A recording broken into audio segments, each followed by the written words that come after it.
say that stress is a fearful reaction to the constant changes in life. When you think about it, well, our bodies and everything around us are always changing, right? As nurses, we know that our physiology, every cells in our body are always regenerating, our body are always changing. And you come into work, your patients, every day is different situations you have to deal with. There could be accident down the road you have to deal with. Your kids could come home sick from school because there's some kind of stress throw going on.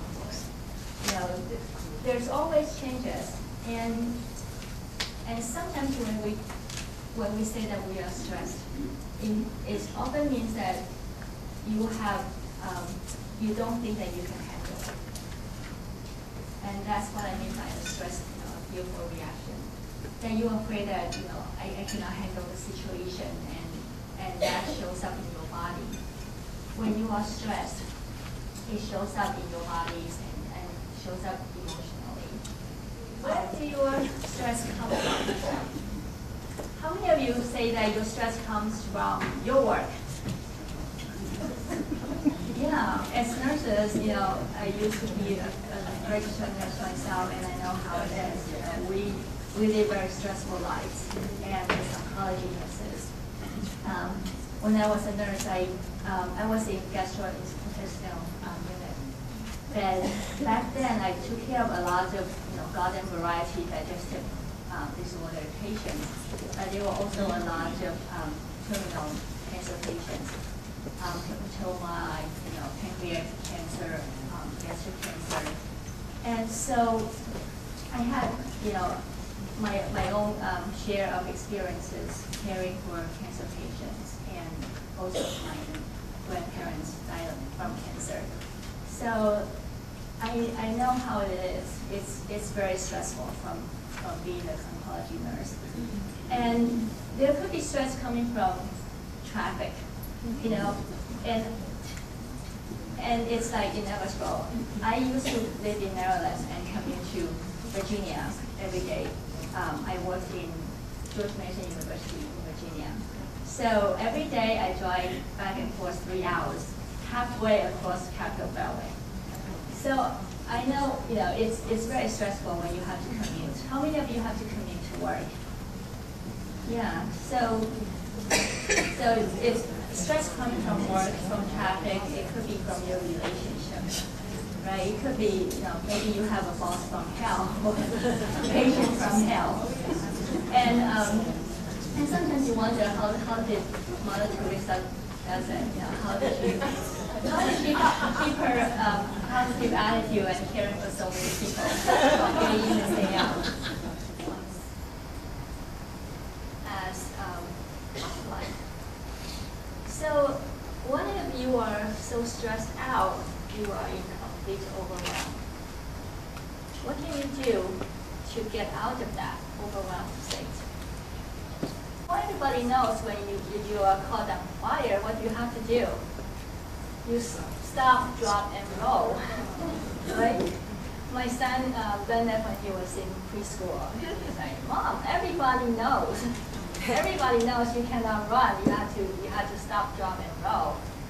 But how many of you feel like if you really catch fire, our instinct is probably to run away, right?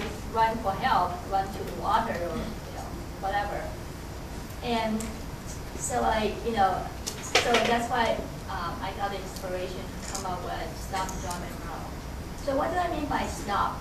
When you feel like you are stressed out to the max and you are in overwhelm, and sometimes you feel like you just froze. You're so scattered and you're so stressed out and you can't focus, you can't think.